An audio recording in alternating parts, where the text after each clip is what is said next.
Shabbat Shalom again. I haven't said Shabbat Shalom to everyone, so if I didn't say Shabbat Shalom to you already, lovely to see your faces now. If you did not get the source sheet that I'm going to be using in the Shabbat bulletin, I'll read through the sources that I'm going to be using. You also can use your Chumash that you had out before because we're going to be using most of, if not all of actually, the last Aliyah that Max just read for us. So Exodus chapter 10, verses 7 through 12. And then any of the commentaries that we go over, I'm happy to read aloud in case you don't have the text in front of you. I'm sorry that the document says Vayera on it. I was preparing it during Shabbat Vayera, but now we are in Parashat Bo. So this is from Parashat Bo, and we're going to be discussing it a bit. Sometimes I come to these teachings with, a real lesson I want us to take away from a piece of Torah that I looked at and found really intriguing. And sometimes I come because I want to share something that was interesting to me that either I never noticed before or that I think has deeper meaning to it than we might ascribe to it as we're going through the Parsha. So this is the latter case. I'm sure there will be a lesson that we will come up with at the end, but I'm not coming into this with what we would say like a chop at the end. I'm not coming into this with an idea of this is what you should take away. This is something that I, when reading through the Parsha, was very interested in the language and in kind of the dance that is done between Pharaoh, Moshe, and Aaron here. And I'm curious to hear your thoughts and curious to hear your teachings on this particular piece of our text. So again, we're going to start with chapter 10, verse 7, and we're going to look at verses 7 through 12. I'm going to read through them pretty straight. I might make a few comments in the middle, but I want us to read it through as a complete story, and then if you have thoughts on it, we'll go back verse by verse. Those of you who do have the source sheet in front of you, I gave you too many commentaries. We're not going to get to all of them, but I wanted to add anything that I thought was interesting to the topic so that we could both discuss it tonight, but also so that you could read it in your own free time if you would like. So this is the beginning of our Parsha, of Parashat Bo, and it starts, Vayomer, I'm going to hold this close to my face, sorry. Vayomer avdei Pharaoh elav ad matai ihyeh ze lanu lemokesh. So Pharaoh's people, the people who work for Pharaoh, said to him, until when are you going to have this be a hard thing on us? Right? Are you going to, the plagues are happening. So how long are you going to let this go on, basically? How long is this hardship going to be happening to us? Shalach et ha'anashim, send away the people, ve'ya'avdu et Hashem Elohehem, ha'terem teda ki avda Mitzrayim. So let them go and let them worship their God. Interesting that the word Eved is being used here both for Pharaoh and for the way in which they practice towards God. But let them go and be with their people. Let them go and praise their God, worship their God. Have you not yet come to know that we've lost Egypt? This was what caught my eye, this phrase right here, right? That Pharaoh's people are basically coming to him. If you're interested in the other ways that I am curious around how Pharaoh's people talk to him, you can listen to the podcast that Rabbi Shapiro and I did this past week. But it's interesting that this really powerful guy is being spoken to by his lowly men, as this is pointing out, right? It doesn't seem like these are women who are speaking to him, but people who work for and with him, and saying, hey, sir, do you not recognize that the place that you think you're in charge of has completely lost it? You no longer have any control. We've lost what you consider to be Egypt. So listen to how it continues, but that's the reason that one line is the reason that I brought this whole story for us. So Moses and Aaron, this is verse 8, Moses and Aaron were brought back to Pharaoh, and he said to them, go and worship Adonai your God. Who are the ones to go? All right, go on your way, but tell me who's leaving. I need to know for my own census, so to speak, who's going to be gone and who's going to stay with me.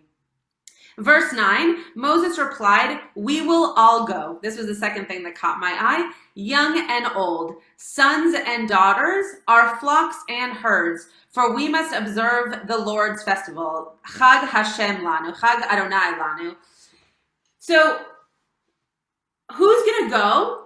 Pharaoh's expecting that Moses is just going to say, "Oh, the men, of course, because if we need to worship our God," and this is what the commentators say, "if we're going to worship our God, then we only need the men to do that." But Moses' answer is much more inclusive than that, and he says, "Oh, we're all going. As soon as you let us go, we're all out of here. Young, old, men, women, everybody is leaving because we all need to worship God."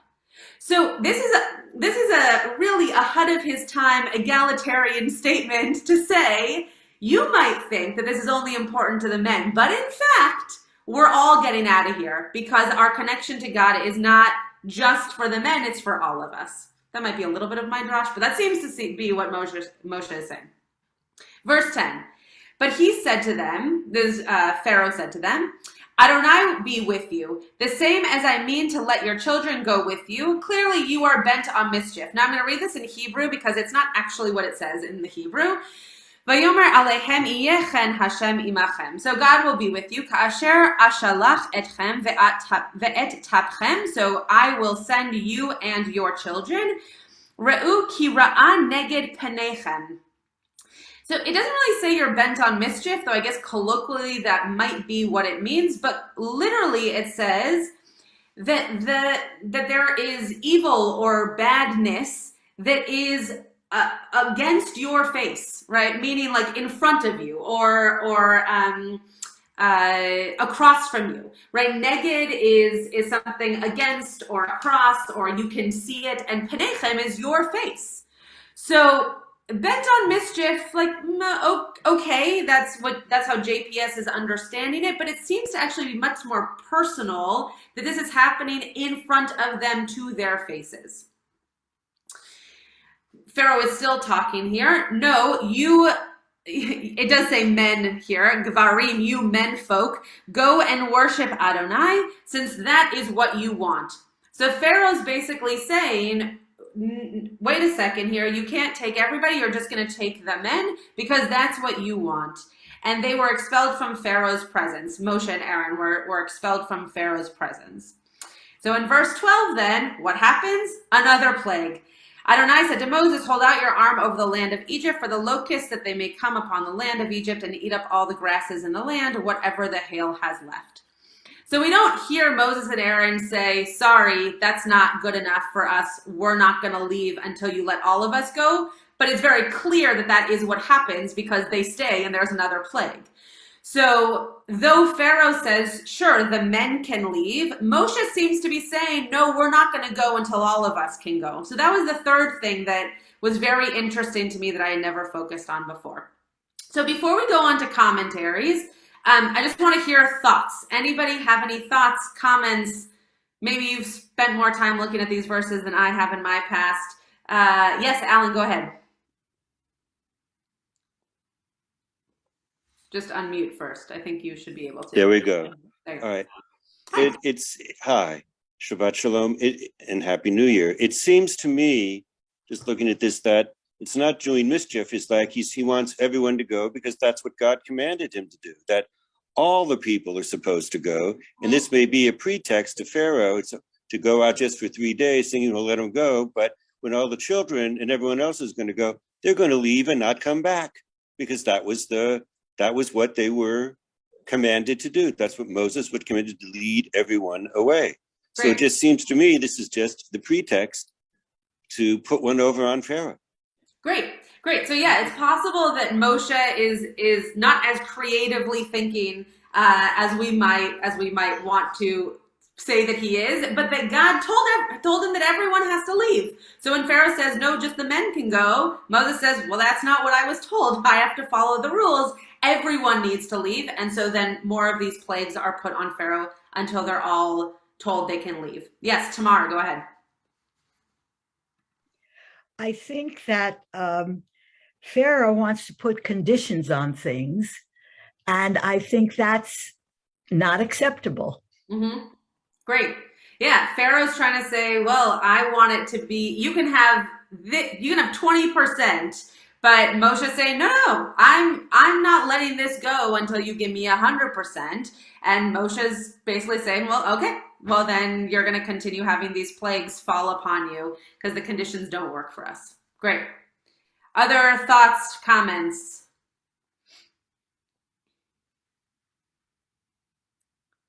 Yeah, Tom.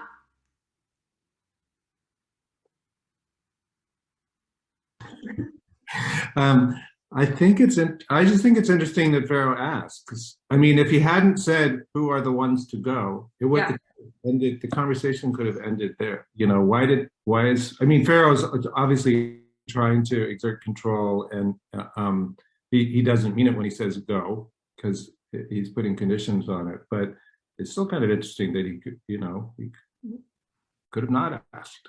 Right. Yeah. It's interesting that he has any interest in it whatsoever, right? That it matters to him who's still there, that I don't, maybe I wouldn't go as far as to say he cares about who these people are, who he might be left with, but that he has some kind of relationship with who's around, that knowing who's going to either go or be left with him is for some reason interesting to him. Yeah. Joanna. Just I'm noticing the parallels in these few verses to the story of Jacob leaving Lavan. And there's also a moment when he does like an ad matai with Lavan. Mm-hmm. And also like there's such emphasis in the Lavan story that Yaakov left not only with his family, but with his flock also. And again, here that echo of the flock. Mm-hmm. And just seeing, sort of the inverse here, and that story is the microcosm for what happens now. Interesting. It's always so fascinating to put stories, right? I don't think we would ever say that Lavan is like a Pharaoh character, right? So it's always interesting to put those parallels together where we're clearly working with similarities in stories, but not similarities in characters. But you're right that there is some kind of detail-oriented piece to what is leaving, similar to Tom's question of like, why I need to even know that, but what is leaving and the conditions around who is leaving, when are they leaving, are they coming back, all of those pieces. Okay, lots of hands just popped up. Joe, and then Rabbi Sean, and then Alan. Hi. I think it's also quite interesting. It kind of illustrates how delusional Pharaoh is at this point.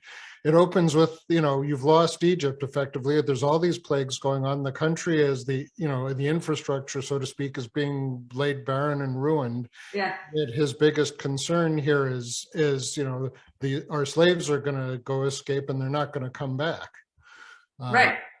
Yeah, and that was the part to me as well that was so fascinating. That first line, those last 4 or 5 words, whatever it was in the beginning verse, right? That his people, his courtiers, need to be the ones to say to him, "Hello, have you not seen outside? Have you not noticed what is happening? Our Nile is full of blood. We just had a bunch of hail, right? Have you not kind of taken scope as to what's happening around you? How much longer can this possibly go on?" And yet here he is nickel and diming for every person who's going to be still in the land or not. There's no land to really care about anymore. So it's a really fascinating point as to what he's focusing on in this moment here. Okay, Rabbi Sean.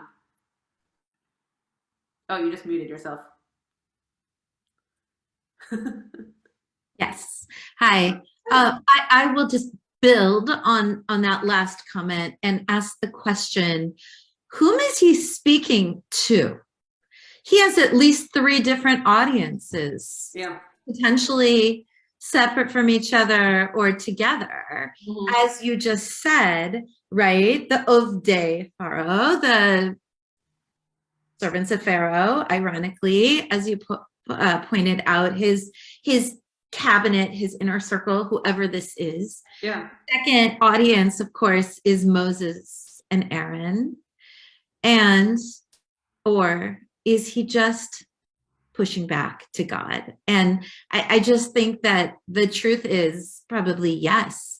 And that he's aware of these multiple audiences or constituencies or, competitors. And he's a pretty stressed out, evil villain. He's demonstrating his confusion, perhaps. Yeah, that's great. I hadn't thought there's confusion in reading this in terms of who's he speaking to and who's speaking and who's listening, but I hadn't thought about how there's three very distinct characters, or as you said, audiences listening or speaking in the case of the Ovdei Paro, and what does that mean about the narrative that he's sharing also? Because if at the end it's to God or maybe just to himself, kind of in a rage, that it's a very different story that he gets into a bit of anger at the end here, whereas at the beginning, which your lovely husband shared with us, he asks, well, who are you people? Who's leaving? So it seems that there is an element of kind of relational understanding at the beginning, and then by the end, when he's back in his own head or talking to God, all of a sudden he recognizes, oh, wait a second, I need to go along with my plan from before, and we need to stick this one out. Very good. Love that. Alan. Wait, you're muted. You might be talking, but you're muted. Okay. Last week, Joel Grossman gave a drash specifically dealing with the similarities between the Jacob story and the Moses story, particularly when they're first coming out, the meeting at the well, they get married very quickly after they have breaking bread together. Mm-hmm. And Joanna's point about this is coming in terms of farther along in the Jacob story with Laban and coming up here is something that is just mind-blowing, that the motif keeps on appearing to highlight the stories about, and Joel made it the point that they wound up both being leaders of what was going to take place in terms of Jacob's sons being, in Judah, we are Yehudim, we are Jews following that, and it was Moshe who actually saved the Jewish people by leading them out of Mitzrayim. So maybe it's those parallels are there for that particular reason.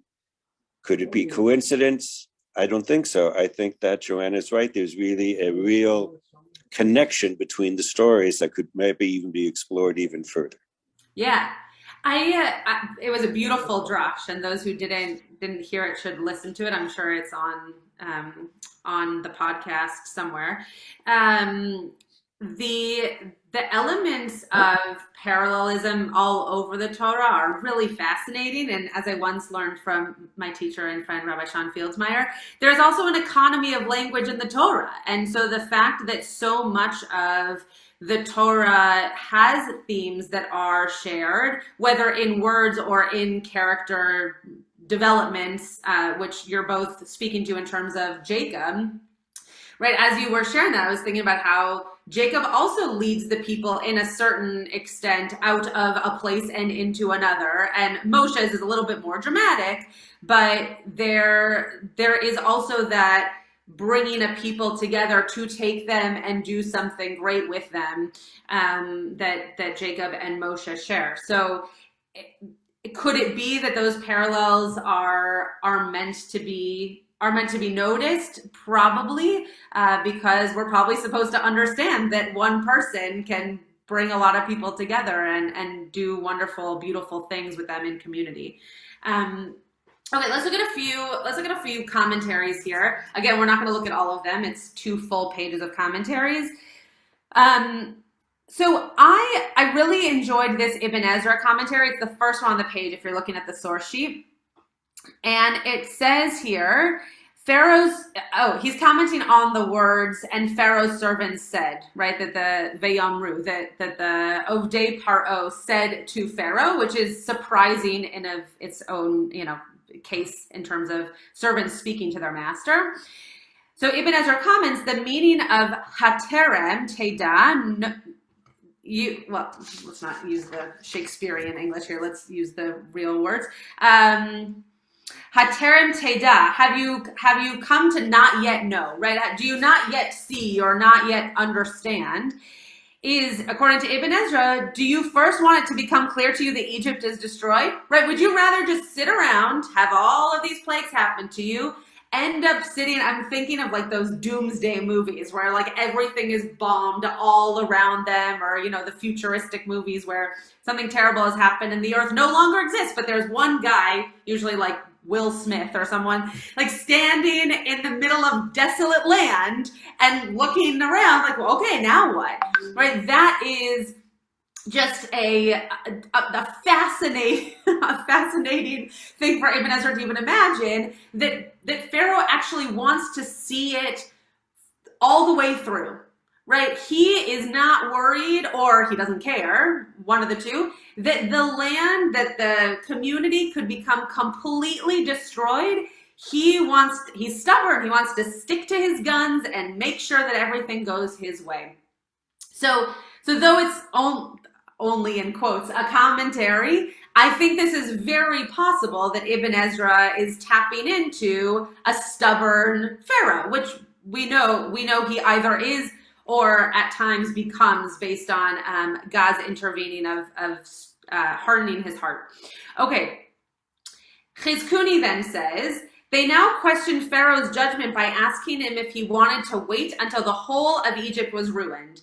They implied that if Egypt were to be ruined, in the end, Pharaoh would have no option but to give in to the Israelites' demands. Why not give in while Egypt was still a functioning nation? Again, really interesting, right? Why would you wait until your nation has completely gone away, where you're going to have no control any longer because there's going to be nothing to control, then say yes to something when even in saying yes, you're going to have control over what's left, versus waiting until it's all gone and you too are probably also gone. And then, and we know this actually from the end of our story, Pharaoh looks like a very weak leader by the end, because he basically, after a terrible plague, obviously, but he basically says, okay, that's it. My hands are up. The white flag is being waved, and I'm done here. But that's not a moment of strength. That's a moment of weakness. So what Chizkuni is saying here is, why not be a strong leader and say, I'm going to go up against this while it's still a fight, as opposed to I'm just going to wait until it's all destroyed and then I have to give in. Fascinating. Yeah, Alan, go ahead. Even at the very end, Pharaoh's stubbornness is there, because even after he lets everyone go, what does he do? He sends the chariots with him at the front to go and get them. It's like, that is, even when rationally it wouldn't make sense to do, potentially if he were to listen to his servants who were speaking to him. But in the end, he just ignores everyone and says, I've got to get these Jews. I've got to get this I have to destroy them. I can't let them go. True, for sure. And I think that the last plague, given what the last plague is, I think shows, and again, understandably, because it's a terrible thing to happen even to our worst enemy, that it is a moment of weakness of, I can't have anything like this happen ever again, so they need to leave. And then it dawns on him, wait a second, what did I just do? Let me go after them.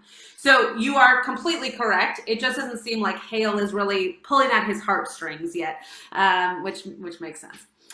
Though it was fiery hail, so you know it could have been that it was really, really destructive. Okay.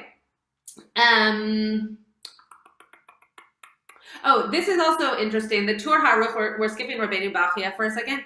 The Tur HaAruch says that he's commenting on in the verse. It says here. I'm just going to read it inside so you can hear what it says. Give me 1 second. Oh, it's bringing two verses together because this actually isn't here in this one verse. Okay. Well, what the Torah Aruch is commenting on. Okay. What the Torah Aruch is commenting on is that this word vayetze is being brought in here, which means to go out, right? Moshe and Aaron leave Pharaoh's presence. So So it's bringing in two verses in the same. Sorry about that. They waited until Moses had left, as they did not want to challenge their king in Moses' presence. And they did not want to give Moses the satisfaction to know that they were afraid of him. So this is real world leadership, right? And real world work, right? When you are working in any kind of power dynamic, whether it is in a business or in a classroom or in your own family, right? Your partner, for example, might not choose to argue with you in front of your children because you want to seem like a united front in front of your children. In a classroom, the principal should not come in and say something to you in front of your class that might be embarrassing to you, because in that situation, you are the leader of your classroom, right? You're the person in charge of the students in front of you. And so what the Tur HaAruch is saying here is that Moses and Aaron were told to go, or at least left the presence of Pharaoh, and only then did the courtiers say to Pharaoh, you've really got this all wrong. So even though we don't necessarily have so much respect for Pharaoh and his leadership, it does seem as though his Ovdei Paro, his servants, were interested in giving him advice, but not interested in throwing him under the bus. And I find that quite remarkable, that even if their idea was a good one and it might have helped them get what they wanted to say it in front of Moses, they still waited to be respectful to their leader. Okay, so Rambam, we're now moving to the part of Ramban, Nachmanides says on verse 8, where we're talking about who is going to leave. Pharaoh desired that their leaders, elders, and officers should go, men that are pointed out by name. So Pharaoh, really wanted the men to be able to be the ones to leave, which we kind of infer from how he talks about why they're leaving. Moses answers him that also the sons and daughters will go, for we must hold a feast unto God, and it is mandatory upon us all to take part in the feast. So what Nachmanides is pointing out here is, well, if we're giving you the reason for why we need to leave, then I actually need all the men and the women, because it's their mitzvah too. We don't just celebrate holidays, just us. We celebrate holidays with our daughters and our wives and our female slaves, right? All of these people who you aren't taking into account, who need to leave to be servants of God, they too are servants of God, maybe in a different way than you understand, but they too need to celebrate this festival. Pharaoh's anger was then kindled on account of the sons and daughters, and he said that under no circumstances will he send the little ones, for they take no part in the offerings. Instead, he would send all the adult males because of the feast which Moses mentioned, while the little ones and the women will remain in Egypt. This is scarily parallel to different parts of Jewish history where we have been persecuted and sent out of places, right? The Holocaust obviously is a very big one to use as an example here, that the person in charge of getting rid of or enslaving or whatever's happening at that moment in history, our people, seems to think that they know what we need. Right, seems to know that, in order for, Pharaoh seems to think that the kids can stay because they don't take part in the offerings. Well, when was the last time that Pharaoh gave a sacrifice to our God? Right, never. So what does he know of our practices? Nothing. But in order for a leader to take control, they have to at least convince themselves that they know what we are doing and what will be hardest for us to carry. So what Nachmanides is making up, though I don't mean that in like a fantastical way, but as a way of explanation, what Nachmanides is saying here is that Pharaoh was convinced that the men were the only ones who needed to do what Moses and Aaron had said they were leaving to do, and therefore, then the women and children have to stay. And what we all know that Pharaoh seems to not remember is that if the children and the women stay, he really doesn't have anybody doing his work for him. So it's also interesting that he does want to keep somebody, probably similar to like keeping collateral, right? If we're going to talk about people that way, he wants to keep somebody around, but he's not keeping the people around who are actually going to be most useful to him in terms of building, potentially useful to him in other really terrible ways, but not in terms of the cities that he was building with these servants. Any questions or comments? Now we've done a few commentaries since people spoke, so I just want to pause for a second. No? Okay. All right, we're just going to do, I think, 2 more, and then we'll do a quick Mariv.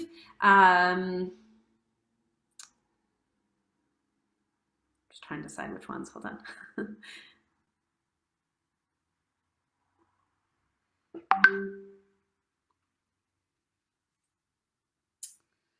Okay. All right, so let's, the Chizkuni here, is pretty interesting. Actually, we might just do this one because the other ones are pretty similar to what we just read. The last one, by the way, is fully Hasidic text, and we're not going to do it just because it would take too long to read it, explain it, comment on it. But it's an interesting text, and it does bring in parallels to the Jacob story by way of Esau. So if you're interested in that, please take a look. So Chizkuni is then talking about this moment of dismissing them, of dismissing Moshe and Aaron. And Chizkuni goes into saying that it actually means that he expelled them, which, okay, maybe. But interesting that somehow that's different than dismissing, right? Expel, you would assume that they're not going to come back. We all know that they obviously do. The reason that Pharaoh had not expelled Moses and Aaron up until now, before they had been recalled, when they were not even allowed to leave before having been given express permission to do so, was because they knew that God would not bring on the same plague a second time. Pharaoh considered locusts as a repeat of the hail, as both plagues ruined the food supply from the earth. It's just a fact. I would love to be able to interview some of these commentators, because I just think that sometimes what they comment, like how they came up with this, I have absolutely no idea. But it is interesting that maybe it had to do with the type of plague. Maybe it had to do with the destruction that had been done to the country, to the land, that made Pharaoh feel one way or the other about the people, but also about when they were going to be able to leave. And so what Chizkuni is saying here is that there's no way that this plague that's kind of already done the same thing twice was going to happen again. And so who knows what the next one's going to be. It might not be as bad, but it also might not be as destructive as A, his courtiers seem to think, and B, they've seen now in the land. Yeah, Rebecca, go ahead. Yeah, sort of going along that line, I don't remember if this is the 6th or the 7th plague, but basically they've been through quite a few, and they're still standing. So I'm wondering here if really Pharaoh is not just making this accommodation for his servants or his people to say, okay, I'll try something, but he doesn't really mean it at all. It's really just done. He's saying, okay, I'll let a few of you go because my servants are bugging me, and I'll make the people at home, it will seem like I'm doing something about this plague, but actually he's not. Because he's seen all along 6 or 7 plagues in, and they're still okay. He's surviving. Interesting. So you're saying that the reason that he was okay letting some go is because by unloading a little bit of the burden, that people might see, oh, he is being helpful to us, and not think of it as so bad. And so then maybe the plagues would either not be as bad moving forward, or would be lifted. Is that what you're saying? Yeah, that it's more of a political move rather than trying to find a real solution. Interesting. Yeah, there are parallels to politics these days as well, right? Sure, sure. Like giving a little, but not giving the whole thing, so that you can say, "Oh, but I did a little bit," and so that's helpful. You know, like the opposite of if you give a mouse a cookie. That's right. Very interesting. I hadn't thought about the men, women, and children piece in that way, but that's a fascinating way of looking at it. Okay, so just before we go into Mariv, I started off by saying I didn't necessarily have like a lesson for us to take away from this. I think it was just really an experience in terms of looking at Torah, which I've looked at this parsha many, many times in my life, but to be able to look at Torah and see certain things kind of pop out at you that are interesting based on whether there is something in my life that subconsciously made me look at this, I have no idea. Or if it's just interesting to see this piece of Torah read in the first week of 2022, and how we think about those who give us ideas, those who we listen to, those who we don't listen to, how Moshe describes and is willing to really fall on the sword for all of his people, not just going to leave some behind, but I'm going to take everybody with me.